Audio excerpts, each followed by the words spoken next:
Hello guys, welcome to my channel Langlearning with Sandra.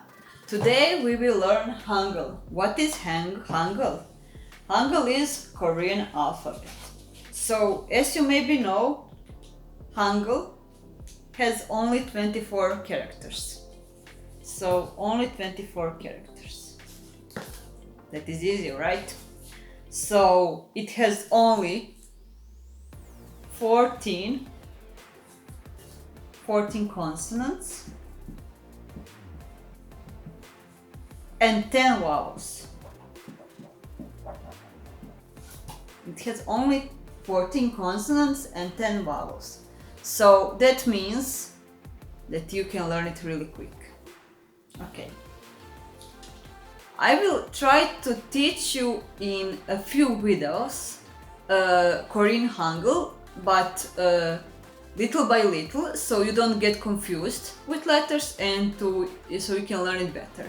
So I decided to today learn only 2 letters, and that is 1 consonant and 1 vowel, and that will be N, and that will be A. Okay, but first something about Hangul. So maybe you don't know, or maybe you don't care about history, but I would like to tell you something about how Hangul is invented.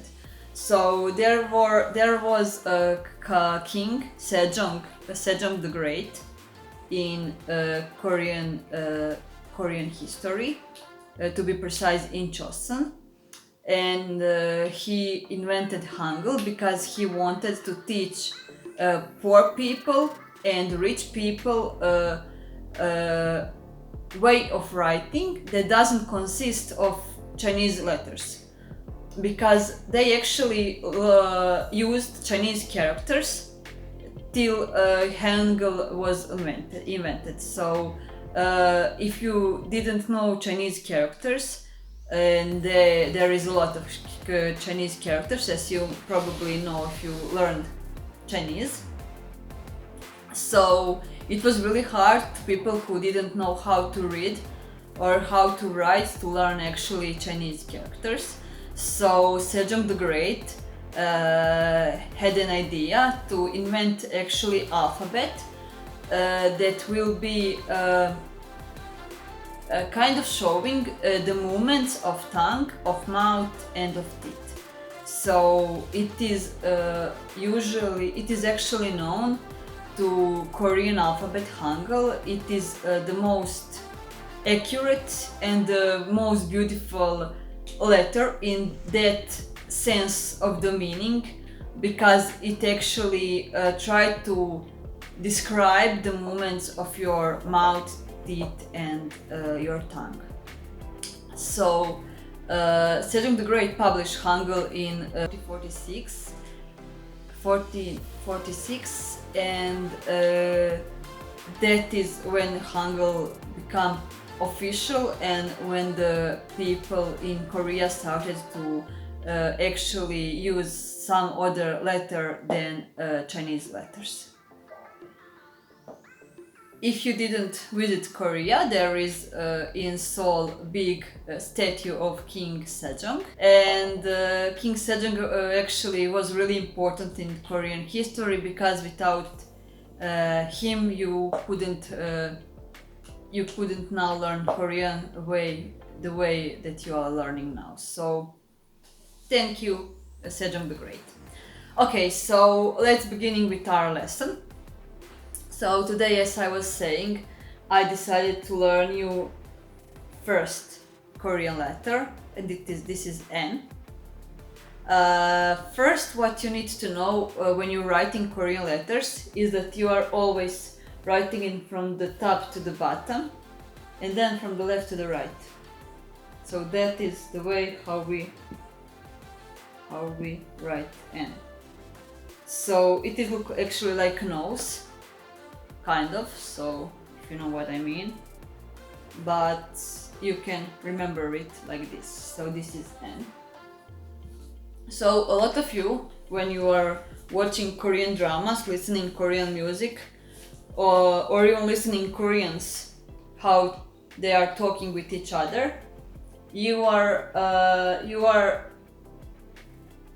hearing that sound. For example, if we have in Korean, I will teach you later how to write it, but just to give you example, we have in Korean word ne. But when they are pronouncing it, sometimes it sounds like de. And when I started to learn Korean, I asked a lot of other Koreans, is it N or is it D? How to pronounce this? Why are you say D when it is N, obviously? So, and to be honest, mostly Koreans didn't understand what am I asking them, because for them N is that letter, and they are not comparing it to English letter N. So that is actually the first mistake that Korean learners making. They are comparing Korean letters from English letters with English letters. So that is actually called romanization. That is a way how to write on English Korean letters. So in romanization this will be N. But when you pronouncing it, it is not actually N. But it is not actually D either. So it is not N, it is not D. So what is it? Well, it is somewhere between N and D. Somewhere between.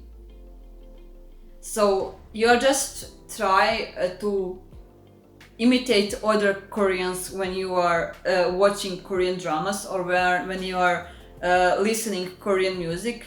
So when they are saying ne, 나는, 나, you are trying to listen how they pronounce it and try to imitate the words and the mouth how they are saying it. So you will learn that way the best.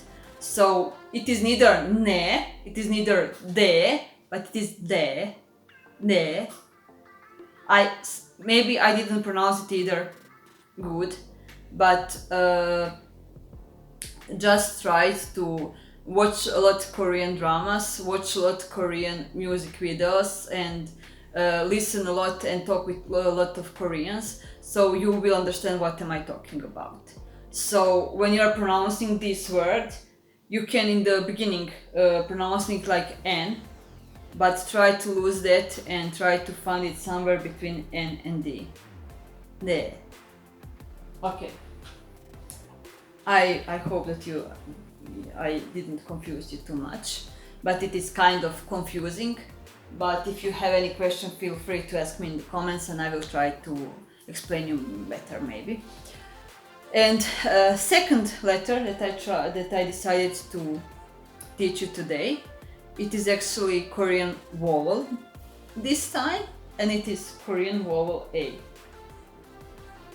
So as you see, from the top to the bottom, from the left to the right, it is Korean letter A. So if we use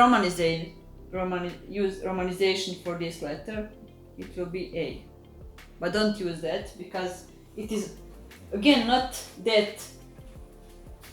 the same as English letter A, but it is more similar than when you pronounce it. It is more sounding like A. So if you pronounce it like A in English, it wouldn't be that much of a mistake. But again, try to listen Koreans and try to imitate how are they pronouncing it. So how are they pronouncing this letter? So we have now N and we have now A. So you will read this na. So na means in Korean me. So you just learned your first Korean word, me. So na, me. So actually it is, I don't want to teach you words with another letters which we didn't learn it. Oh, actually, I don't know, do you know? But there is a Korean singer that used her stage name like this.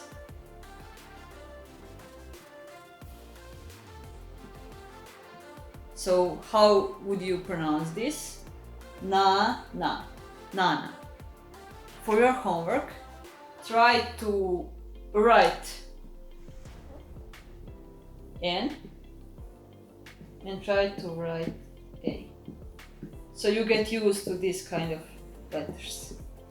So if you have any question, feel free to comment. Give me like if you like this video. Maybe recommend it to someone if you like it. And hit that bell button so you know when will be the next video. And also I want to thank you for all subscribers and comments. You are so kind. See you next time in the new Korean video and with new Korean letters. Bye!